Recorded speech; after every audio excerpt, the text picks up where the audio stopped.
Hello friends, नमस्कार। आज हम बात करेंगे सेठ मानिकचंद के बारे में। सेठ मानिकचंद 17th सेंचुरी इंडिया में एक बहुत ही बड़े व्यक्ति थे, जिनको इंडिया का बैंक्स भी कहा जाता था।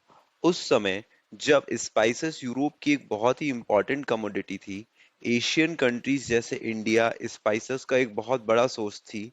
इन एशियन कंट्री के साथ स्पाइसेस की ट्रेडिंग करने के लिए जॉन वाट और जॉर्ज वाइट ने मिलकर the British joint stock company की शुरुआत की। बाद में और मर्चेंट भी इस कंपनी से जुड़े और 31 दिसंबर 1600 को क्वीन एलिजाबेथ ने कंपनी को परमिशन दी और कंपनी का नाम बदलकर ईस्ट इंडिया कंपनी रखा गया। उस टाइम डच, जो कि आज के हॉलैंड से यानी आज के नीदरलैंड से, उनका आज के इंडोनेशिया पर कब्जा था। इसलिए स्पाइसेस की ट्रेडिंग करने के लिए डच ट्रेडर्स और ईस्ट इंडिया कंपनी के बीच ट्रेड वार्स होने लगे। इन वार्स के बाद ईस्ट इंडिया कंपनी के पास कुछ भी नहीं बचता था। ईस्ट इंडिया कंपनी को जल्द ही इसका सॉल्यूशन मिला और सॉल्यूशन था इंडिया।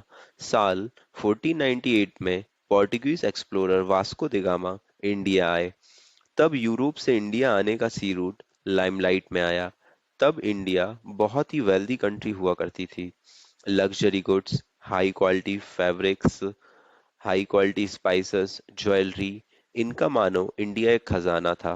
और यूरोपियंस के लिए इंडिया सबसे बड़ी अपॉर्चुनिटी थी, जिसमें उनको एंडलेस पोटेंशियल दिखता था। 24 अगस्त 1608 में इस दिन ब्रिटिश ईस्ट इंडिया कंपनी समुद्र के रास्ते सूरत के जरिए इंडिया पहुंची। जल्द ही किंग जेम्स ने अपनी एक टीम मुगल एम्परर जहांगीर के पास भेज दी। उस टाइम मुगलों का 70% कंट्रोल साउथ एशिया पर हुआ करता था। आज का भारत, नेपाल, भूटान, पाकिस्तान और बांग्लादेश उसी में आते हैं। ये मीटिंग बहुत सक्सेसफुल हुई, जिसके चलते ब्रिटिश ईस्ट इंडिया कंपनी को इंडिया और इंग्लैंड के बीच ट्रेडिंग करने की एक्सक्लूसिव राइट्स मिली। जल्द ही उन्हें सूरत में अपनी पहली फैक्ट्री खड़ी करने की अनुमति मिली और वहीं दूसरी ओर साउथ इंडिया में विजयनगर एम्पायर मद्रास में उन्हें एक और फैक्ट्री खड़ी करने की अनुमति मिली। Be it on any business, कोई भी बिजनेस हो, कैपिटल की ज़रूरत तो होती ही है। ईस्ट इंडिया कंपनी को भी पैसों की आवश्यकता थी और यहाँ पर काम आए उनके लिए दो व्यक्ति, जिनमें से एक थे सेठ मानिकचंद। सेठ मानिकचंद इतने ही अमीर थे कि इनके सामने आज के इलॉन मस्क और जेफ बेजोस की संपत्ति भी कुछ भी नहीं है। उनके पास 1000 बिलियन पाउंड्स की संपत्ति थी।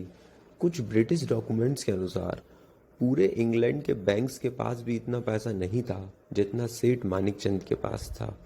अगर हम सिर्फ लैंड की बात करें तो अनडिवाइडेड बंगाल यानी आज का आसाम, बांग्लादेश और वेस्ट बंगाल की आधी लैंड तो उनके ही पास थी। सेठ मानिकचंद के पिता हीरानंद दास राजस्थान के नागौर से थे। वहां से वो पटना गए और उन्होंने अपना सॉल्ट पीटर का बिजनेस शुरू किया। सॉल्ट पीटर गन पाउडर बनाने के काम में आता था। इंडिया का जो सॉल्ट पीटर था उस टाइम बहुत ज्यादा डिमांड में था। इसके पीछे दो वजह थी। पहली, उसकी सुपीरियर क्वालिटी। यूरोप में चल रहे वार की वजह से उसकी बड़ी डिमांड थी। उन्होंने तब के किंगडम जैसे कि मुगल्स के साथ ब्रिटिश ईस्ट इंडिया कंपनी को भी लोन देना शुरू किया। विलियम डेलरिम्पल की बुक द एनार्की के अनुसार ब्रिटिश ईस्ट इंडिया कंपनी में सेठ मानिकचंद से 20 साल के लिए लगभग हर साल 4 लाख रुपए बोरो की। सेठ मानिकचंद मुगल्स के लिए रेवेन्यू रेमिटेंस का काम करते थे। एक्सचेंज रेट्स भी वही डिसाइड करते थे। लैंडिंग भी वही डिसाइड करते थे। इस तरह से वो उस टाइम के सेंट्रल बैंक की तरह काम करते थे। अपनी मेहनत और काबिलियत के चलते सेठ मानिकचंद ने बंगाल को हाई रेवेन्यू पेइंग रीजन बनाया। इससे खुश होकर मुगल्स ने उन्हें जगत सेठ की उपाधि दी, जिसका मतलब होता है पूरी दुनिया के banker. It was a fitting tribute. Manik Chand और उनकी अगली जनरेशन अगले 50 साल तक फाइनेंशियल मार्केट पर राज किया। लगभग हर बड़े शहर में उनके ऑफिसेस थे, जो कि बिल्कुल आज के बैंक्स की तरह थे। बंगाल के नवाब हों, ब्रिटिशर्स हों या फिर मुगल्स, अपना पैसा एक जगह से दूसरी जगह ले जाने के लिए जगत सेठ के इन ऑफिसेस का इस्तेमाल करते थे। उस टाइम इवन 17th सेंचुरी में भी जगत सेठ की ब्रांचेस के पास एक प्रॉपर कम्युनिकेशन सिस्टम था। बिल्कुल मैसेंजर्स की तरह जगत सेठ अपने बिजनेस में बहुत माहिर थे। लेकिन उनकी एक बहुत बड़ी वीकनेस थी, वो किसी के भी प्रति लॉयल नहीं थे, अपने किंगडम के प्रति भी नहीं। उनको जो भी ज्यादा इंटरेस्ट रेट देता था वो उसके प्रति हो जाया करते थे, और इसी चीज ने उनको डिस्ट्रॉय किया।